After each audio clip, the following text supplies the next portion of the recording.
Hello and welcome to Onward in Love and Caring.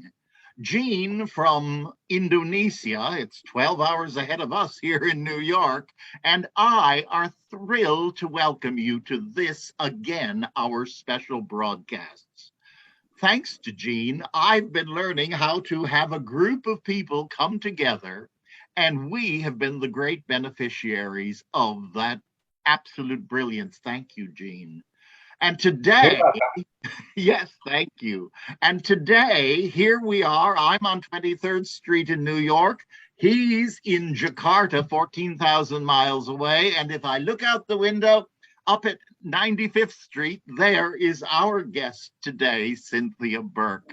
Cynthia, welcome, welcome. It's so wonderful to be having this program today because it marks the first three broadcasts. We've done a special with Sam and Susan Simon, as you well know, last week. But this particular program makes me extremely happy because the three persons that we have featured have been the people that I call my great triumvirate. Three of my trinity, if it were. It's been Sheila Warnock, and then Marian Gambardella, and today the third member of that trio, and that is Cynthia Burke. And Cynthia, just welcome, welcome. It's so good to have you with us, and it's such fun to be doing a conversation this way. For those who don't know Cynthia, I'm just going to say a couple of words before we look at some pictures. We like to do that sort of thing. But Cynthia she also is an ordained interfaith minister.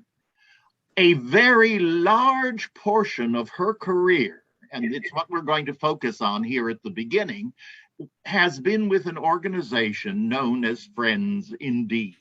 Now, we'll tell you more about that organization. It no longer exists as an organization, but the work certainly continues, and that's what we're going to be talking about, because the contribution that was made by Friends Indeed is world-renowned, and we're going to share that. Cynthia also has been a counselor, a retreat leader, a writer, and we're going to be sharing some of her writings. Actually, many of you know her writings. It's just you've not put a face to it. You've heard me talk about Cynthia, but this morning we're going to start with Cynthia. So let's take a look, Jean, at some photos, if you would. We'll start. Okay, so before we start, so thank you, Greg. Thank you, Cynthia, for your time. Happy Thanksgiving.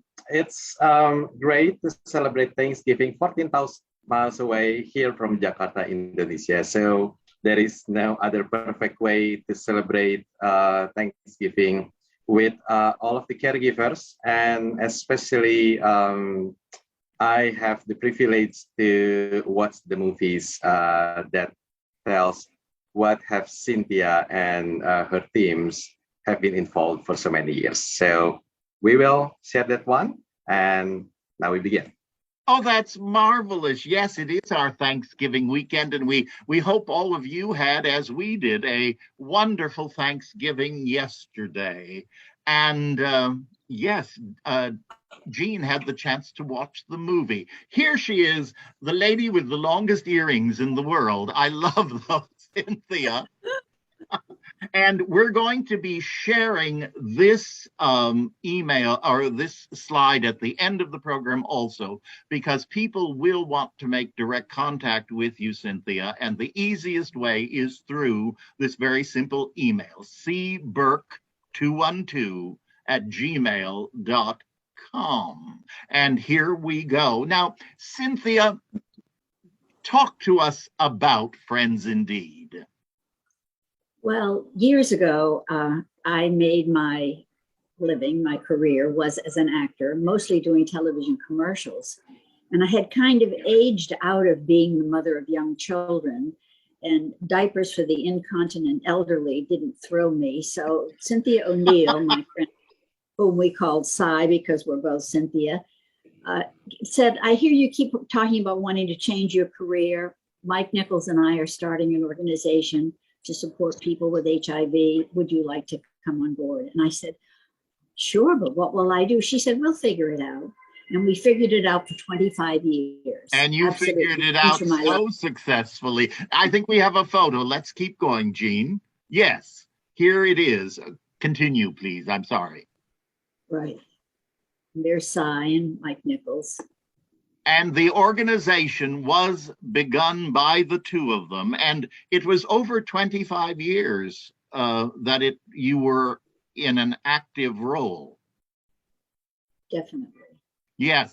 Now, I became an interfaith minister in 2000 so that I could have greater access to people who were ill and dying in hospitals and not be a family member.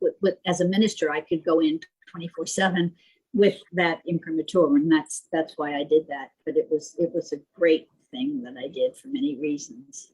Absolutely. Now let's just go back so it's just the two of us. We have some more slides coming up a little bit later. Jean, can you put us back together? There we are.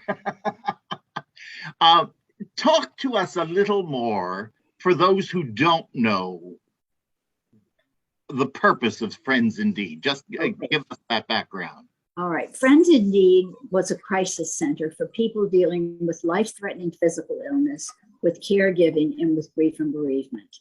We felt that people needed a place to come and process what they were going through at a time when there was so much fear and so much stigmatization that people just didn't know where to turn. So we started Friends Indeed, and it was very important that when people came through the door, we accepted them exactly where they were.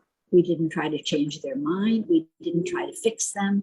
We made it very clear that we were all on a level playing field here. We were all working on our lives together with whatever had shown up.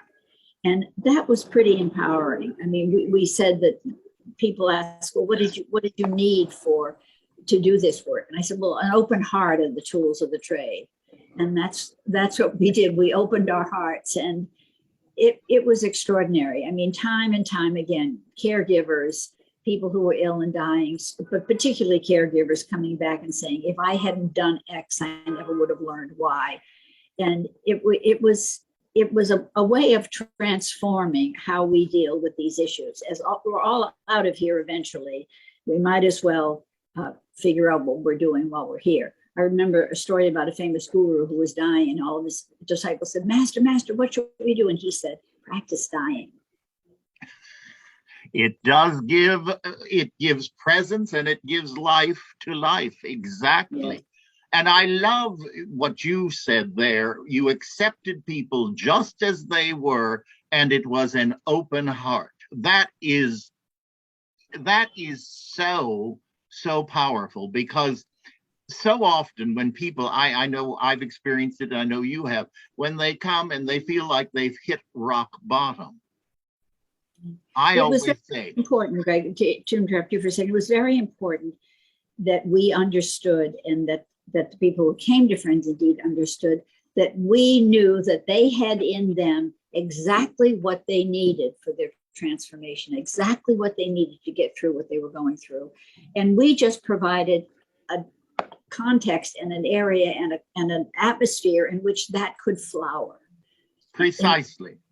That's exactly where I was headed, because it's about our heart being broken, but when we can make it broken open too. Absolutely. We grow so much. And you as a team, I loved what you said, and I'm going to share just how you were so important in this household. I love the fact that each of you were not the gurus, but you were people on the journey too. Absolutely right. And I was privileged to see that again and again. And now you know the story, of course, but not everyone that's watching will know this part of my story. But when our adopted son died in 2005, my late husband, it was obvious we needed to find a support group for Joe. I was very active with the church, and I was very active with AA. Joe didn't have that sort of support. And I remember the day after Putra had died, I said to Joe, we've got to find a place that you will feel comfortable, because, we may be clergy, but we don't get to be pastors to our our spouses in the same way. And so I'd heard of a group and I suggested it, and Joe, who I didn't know was going to be open, was open to going. And he came home, and this is a man who did not cry a great deal publicly. And he was in tears. He said, I can't change pronouns to make the people feel comfortable. It was a group who was just a bit homophobic. And for him to talk of the two of us having an adopted son, it wasn't going to work. And that was at that point I said, well, I've heard of another group. Are you willing?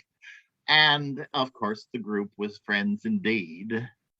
And he came home. Fred, I just have to interrupt you to say, I remember as if it were yesterday when he walked through the door, holding next to his heart an 8x10 framed photograph of Putra. It was so touching. I mean, God, to be that vulnerable and that, it was really, that's what we were doing there.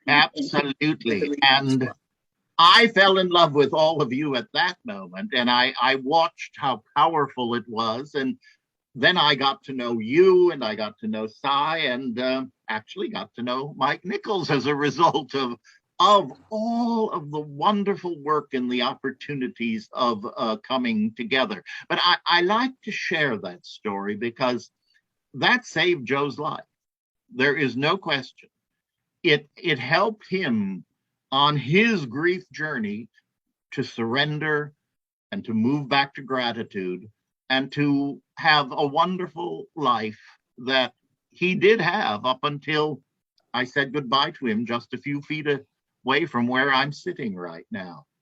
So Friends Indeed has been extremely important. And also, one of the things that I was always so impressed about in the big groups, which still continue, and we'll talk about that a little bit later, but in the big groups, you put everyone together. You had all of life's journey. Talk a little bit about that, if you would. Yeah, it was very important that we didn't categorize people or single them out by anything, that every single person was working on their life, and we were all there to support one another by being in a non-judgmental space where everything was allowed. And honestly, that is so freeing, because once people allow that to happen, there's a kind of relaxation into what they're going through. And I see, okay, this might not be nearly as terrifying as I thought it was going to be. And, you know, it just opens up so many possibilities, because truthfully, I remember when I used to go into hospitals, before I would enter a hospital room, knowing that the person I was going to see was ill and more than likely dying. And I would say the AA Serenity prayer outside the door first, and then I would say sotto voce to myself, please God, help me see what it is I'm meant to learn about myself in this situation. And then I would go into the room, and understanding that doing nothing intentionally is doing something very big. So at Friends Indeed, we kept that close to our work, you know, doing nothing intentionally, so that everybody had a chance to grow and change and realize that nothing bad was happening. So important. And I remember attending so many of the meetings where people would come in feeling absolutely overwhelmed by whatever the circumstance was, whether it was their illness, the illness of a care recipient, whatever place they were. And when the meeting was over, none of those circumstances had changed. They were all there, but they were seen through eyes of healing and love.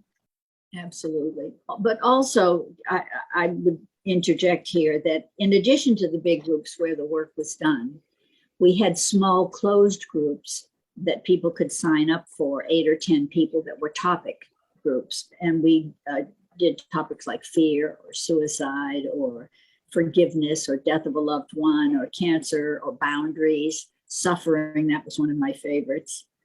And in those groups, they were a little grittier about a particular subject, and people could sort through a lot of things there too. But the big group is that we're all in this togetherness.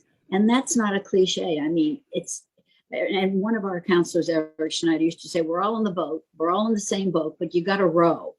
So it's not a cruise. No, you can't just sit in the boat. You got to get in there and do the work. Got to row.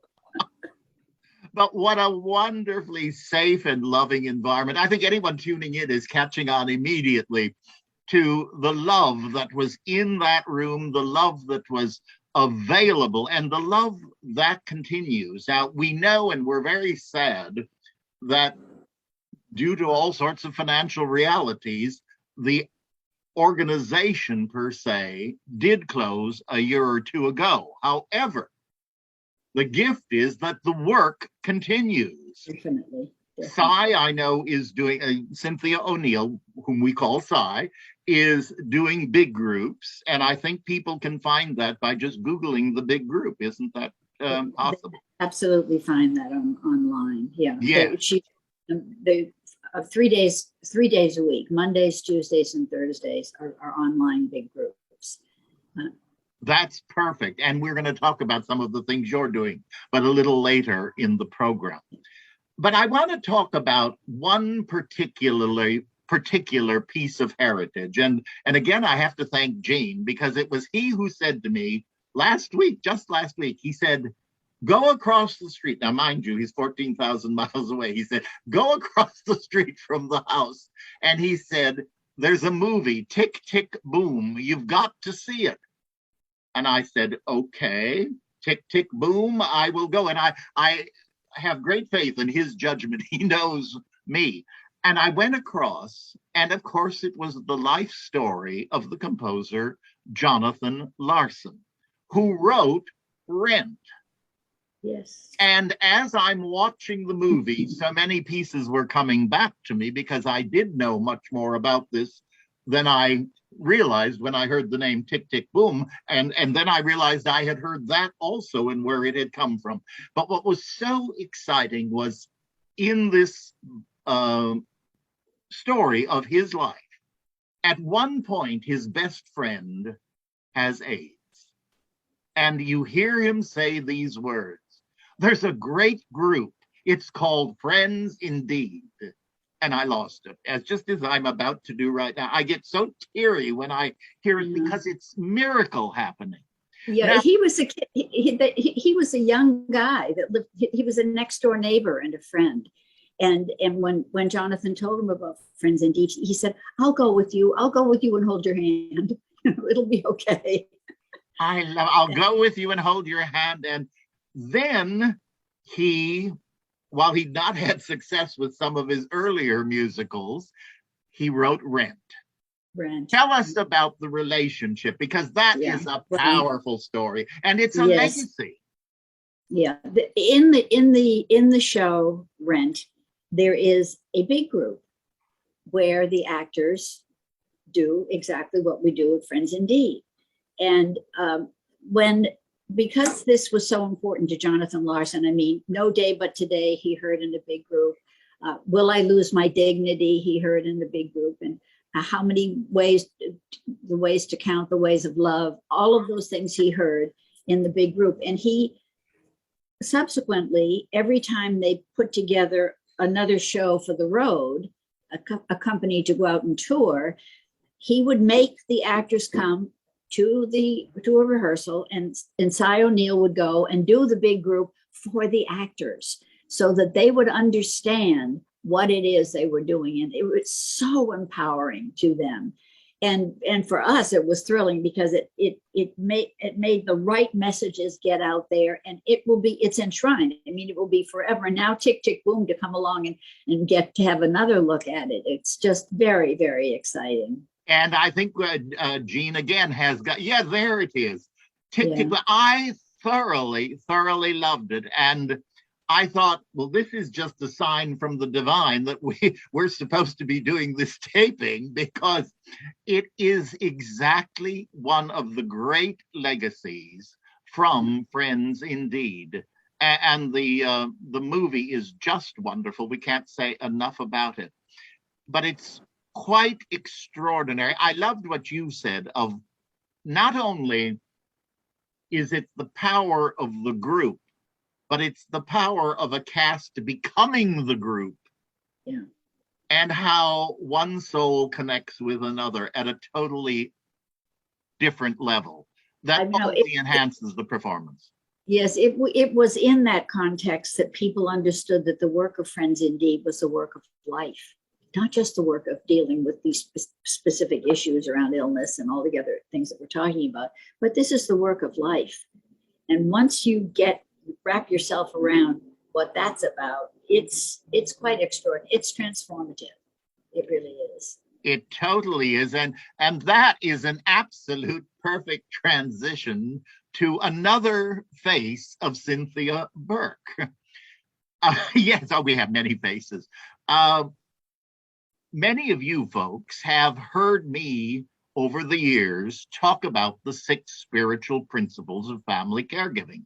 In fact, I've done a series based on what Cynthia wrote. And each time I do it, I acknowledge her brilliance and her writing.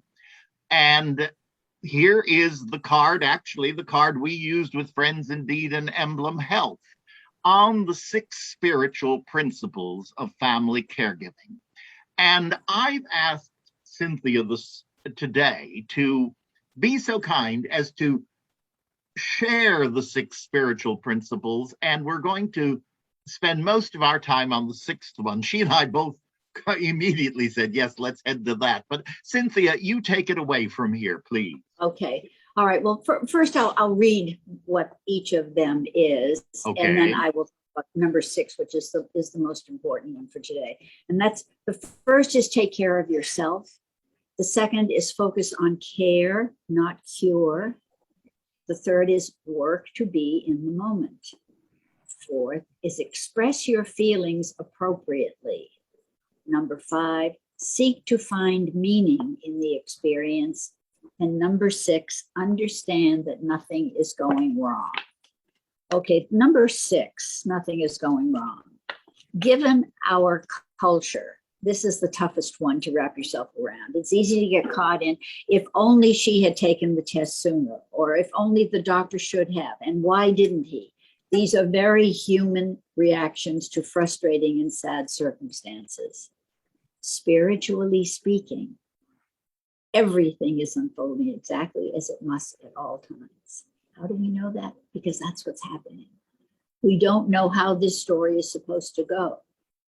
We reduce suffering all around if we can be with what is without judgment. There is real power in not having to fix or change anything. You know, we have all kinds of funny things that we would say at Friends Indeed all the time, like ride the horse in the direction it's going. And if you were visiting someone who was dealing with dementia and they're telling you that they're in a boat on the sea, you don't say, no, you're not in a boat, you're in a hospital bed. No, get in the boat with them and ask them about what's going. I mean, it's just not having to fix or change is so freeing. I love that line. So powerful. Go ahead. I didn't mean to interrupt you, but I love that phrase. And Jean, you can put us back now, just the 2 of us. That's fine. Thank you.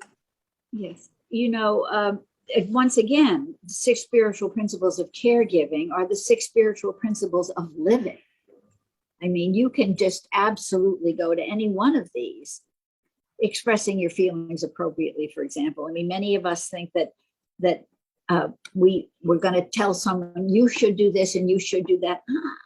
iMessages. I'm thinking that possibly it might be better if we tried X, or telling them, or asking them where they are, getting the information from the person that you're caring for, and just being more open to the fluidity of it all and not having an agenda. You know, we get caught in our agendas because we think we know what we're doing.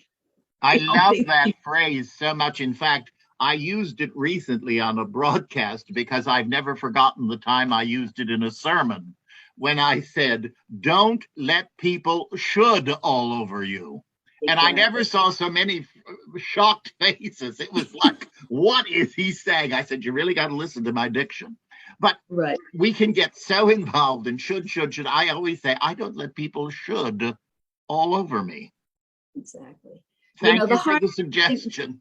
Yeah, the hardest thing in the world for us to do as humans is to live in the moment. I mean, if I can just wrap myself around the fact that this is the only moment I have. 10 minutes ago was already ancient history, and 10 minutes from now is fantasy. So when I wake up, and in this pandemic time, I've had lots of practice. So I wake up and the elephant is standing on my chest. I realize, my hair is not on fire. I'm in my bed. I'm in my apartment. I will have food for breakfast. I will get up and get dressed, take a shower, everything. Okay. So that is my life. That is what's real. And this, I'm not on my way to my life. I mean, we get so caught in if only, and if when I get this, then that will be my life. If I get this job, this relationship, this, whatever. And all of those are very real things to want to have. But how we don't make decisions in any other place but the moment we are in. We don't decide to do anything but from the present moment.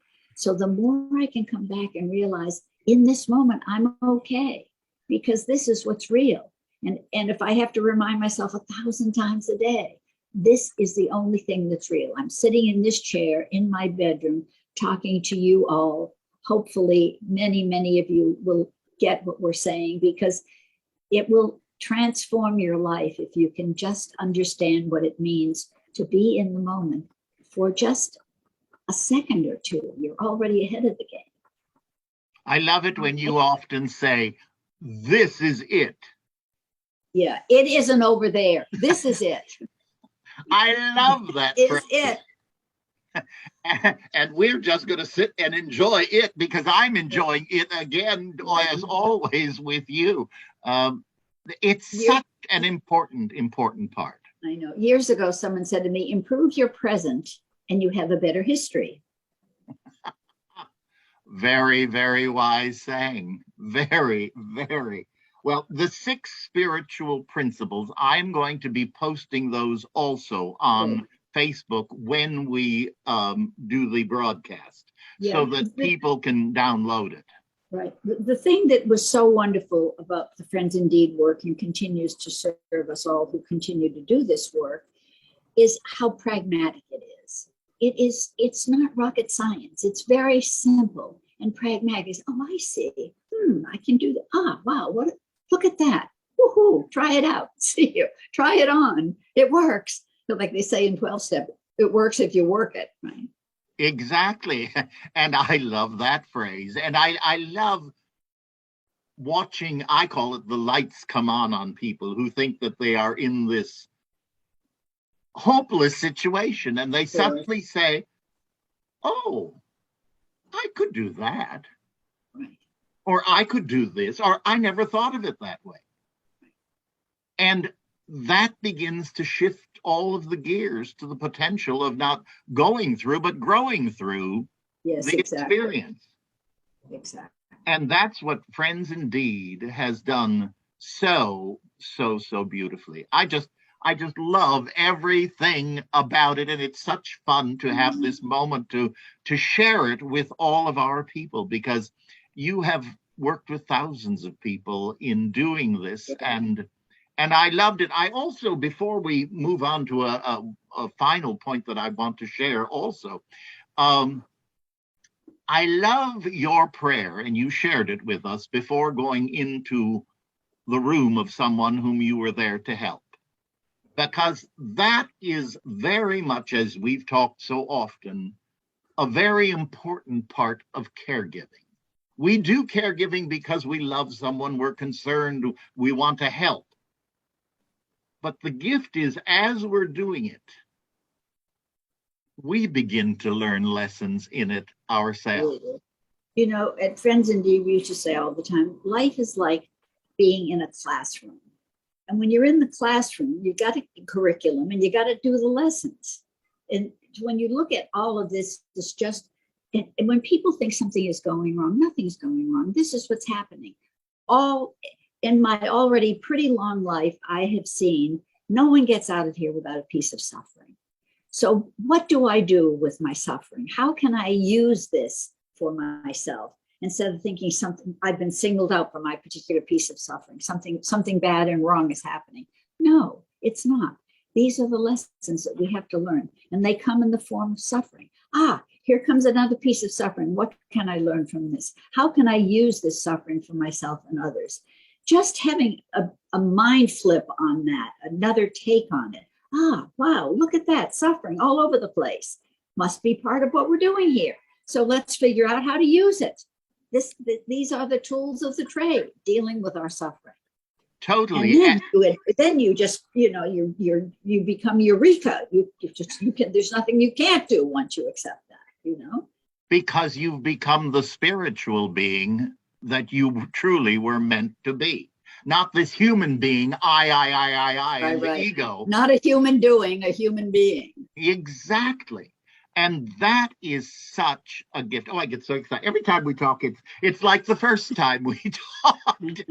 It's always so special. And talking about talking, we're going to take a little memory lane journey. Oh, yes. Thank you, Jean. I have some photos, and let's just see where Cynthia has been. Well, there you are at the New York Academy of Medicine. I remember that we were there several times when we were trying to get people to understand there's a word or a phrase called family caregiving. And there you were speaking. It was several wonderful opportunities there. Now let's go on. Oh, there we are at Emblem Health. That's the original New York City a partnership for family caregiving core, the group that we put together to begin to bring caregiving into other corporations.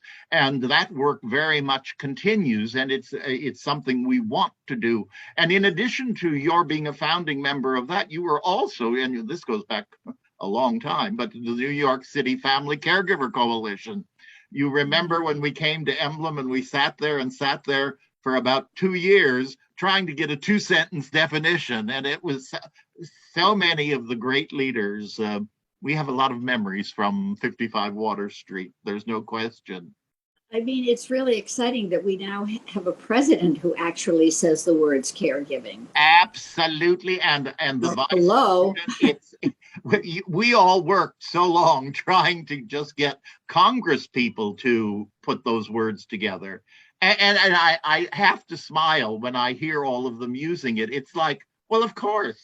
And I want to say, that's what we've been saying. Well, of course. Yes. And we're more help, I know, will be on the way. Let's continue. Let's see where else we find you. There you are. This was. I love this one. Isn't that marvelous? Not everybody gets to have their picture taken with Maggie Kuhn. She was the founder of the Grey Panthers and literally the patron saint of Presbyterian Senior Services. And Friends Indeed was being honored at an event, I think the Princeton Club, if I'm not mistaken. And there you are with Maggie Kuhn. I love it. That was a very special night. I love it. And let's see, I think we've got a couple. Yes, there we are. The New York City Partnership for Family Caregiving Core. That was another event that we had that was at, again, the New York Academy of Medicine, who have been so supportive of all the work that we've done. And then finally, there we are. Care for the Family Caregiver. That's back at Emblem, way back with our the coalition. All of these are so special, and they represent so few of the many places that I've dragged you over the years to talk. It's so lovely to see, I mean, when I said to Cy, I want to do something meaningful. It's fine to care about people's life and laundry, but it's more important to do something a little more meaningful in this life. And I feel like there's a real groundswell that's coming up out of this pandemic of people who are on the same path that we're on. And we just have to overcome the negativity of the media because, love and caregiving, it didn't appear to be as sexy as, mass murder and horror. So That's right. We have to really understand the work of overcoming that kind of negativity, and seeing how seductive it is and how it pulls everybody down. But more and more, and particularly young people, are starting to wake up to what's happening. I mean, last night on the news, there were just so many things, demonstrations here and there and everywhere. People actually, change is happening, and it's happening because people are out there saying, we want change and this is how we want to do it. It's not just asking someone to do it for us. It's saying, we will work with you and we will all do it together, you know. And what could be more exciting? That's the beautiful part. I've been having several support groups recently with that, and it tended, of course, it's not difficult at 75 to have people younger than me who are part of it. And I just marvel at the enthusiasm of the young people. I had 2 people in this past week who said, can I send you my resume? I want to be able to do more in the world of caregiving. I love it. And you would agree, I know, because we've talked about this before. There is nothing that unites the world like family caregiving. I always say, if I were to go, and I've gone to many of them, interfaith situations, start talking about theology, and in about 5 minutes, everybody will be at everybody else's neck because they're convinced theirs is the right way. Bring them together, as I have been privileged to do in many parts of the world, and say, we're not talking about religion, we're talking about family caregiving. Golden rule living, which is found in each and every one of the great world's traditions. Absolutely. The unity that is found. And Gene, yesterday, I was thrilled beyond thrilled. He attended an event, a seminar in Jakarta, in Indonesia, the capital, on aging and seniors. And he brought to the table, I was so proud of him, family caregiving. Yay. It was marvelous. And fortunately, he knew some of the panelists, and he's already written some very powerful statements. So, Gene, we applaud you taking that word around the world. Now, speaking of taking the world and sharing, you are available, and I want to just quickly show these. They don't print up as well, but there are 2 lovely cards here, and you see Cynthia's picture. One says counseling, one says interfaith minister. I don't normally read things to you, but I'm just going to read this little bit here because it says it all, and it ends with a phrase that I love. From Cynthia Burke to you. Would sitting with someone for a few sessions make a difference in dealing with a challenge in your life? My belief is that fundamentally, each of us knows what is needed during such times. This idea is at the core of my work. The goal is to create a safe and nurturing environment. It is a pragmatic spiritual counseling, not psychotherapy. Wow, I love that. I'm going to read it again. It's fabulous. The goal is to create a safe and nurturing environment. It is pragmatic spiritual counseling, not psychotherapy. I want to come and talk to you. I mean, that is such a wonderful, wonderful way of putting precisely what you do. And I love the idea, and it's so true. I know it's true, been true in my life. I know what's going on and what's wrong. I need to get out the resolution, which is planted there. But I need a safe environment to do it, to be vulnerable. So that thing that I think is so terrible, and I certainly thought being a drunk was quite terrible years ago. I mean, today I say the greatest gift of my life is being a recovering alcoholic. I mean, were it not for that, I would not know a great deal of the things that I know about spirituality and caregiving. And it's why I love sharing all of this. Now, we were talking that you're in the process of preparing to do some group specific. You mentioned that earlier. Just chat a little bit about that, because what I want to invite people to do is we're going to put up her card in a moment, and you'll see the email there. If there's a topic that you would like one-on-one, she is happy to do that, as well as if it were a family situation. Remember, we deal, this is Greg Johnson and Caregiving. We deal with family of origins and family of choice. They're all precious families to us. So you see her email right there, cburke212@gmail.com. Once again, cburke212@gmail.com. Keep those cards and letters. Oh, no, that's the wrong program. No, but Cynthia is going to be doing some work on specific areas. And I think perhaps you would appreciate if people wrote in letting you know what were some of the areas that are of particular interest to them. Exactly. Now, Jean, why don't you join us? Jean, you join us. There we are. Well, there's two of us, and I think a third. There we are. And thank you again for yesterday, your work. Terima kasih banyak. Yes, well, I'm the one who should thank you and also Cynthia for this opportunity. And when I joined the conversation, so I remember the time when I watched Tick Tick Boom, and it was like a thrilling experience when I saw the character that tested positive for HIV. He felt fragile and he needs like a support and understanding. And that was the support group like Friends Indeed really play a role. It's delivering the message that you are not alone. You don't have to face this by yourself.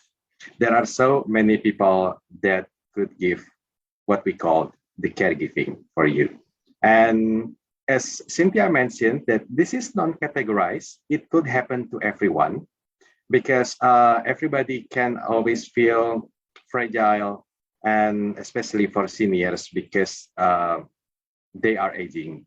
They begin to have the health deteriorations, and on top of that, feeling lonely because the children, the family are growing. And back to the seminars that I joined, and you mentioned that one, Greg, it's not a kind of subjects that everybody would like to give more focus until Indonesia realized that by 2024, we will have like 60 million of seniors. And what are we going to do with those?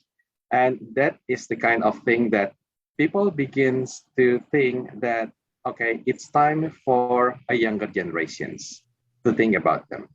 And this is where we need to have a support group like Francie did. I mean, I'm so happy that finally we have that program. It's better late than never. And as you mentioned that this is like the continuous things, and the family caregiving is one that will unite not only the family between the seniors and also the younger people among the families, but also all over the world. So thank you, Cynthia, for your time. Thank you, Greg. And thank you, Jean. It's been wonderful. And Cynthia, just before we leave, mention, if you would, some of the topics that you're thinking about using. Well, I went through some of them earlier, but I will again. Yeah. Fear, suicide. Suicide's a big one. Forgiveness, death of a loved one, cancer, boundaries, suffering, and more. There's just, I would take my lead from what someone needs, because the topic is almost secondary to the way we deal with it. Very well put. Very well put. Cynthia, we just thank you. I thank you personally, professionally, love you dearly, I love you too. and bless you for the ministry and the work that you're doing. Okay, Because, well, before we go, I will just say this one thing. When Greg Johnson calls you, answer the call. well, I'm ever grateful that you have and continue to do so. Oh, you're wonderful. And Jean, we both thank you, because without you, this program wouldn't be. We have our creative director and producer, Mr. Jean. Thank you, and thank you, folks. I hope that you have been blessed by this program as much as I have in hearing Cynthia again, hearing the wonderful work that's now happening in Indonesia with another generation, carrying forward to their own people the gift of family caregiving. And as we always say, onward in love and caregiving. Namaste. God bless, and we'll see you real soon.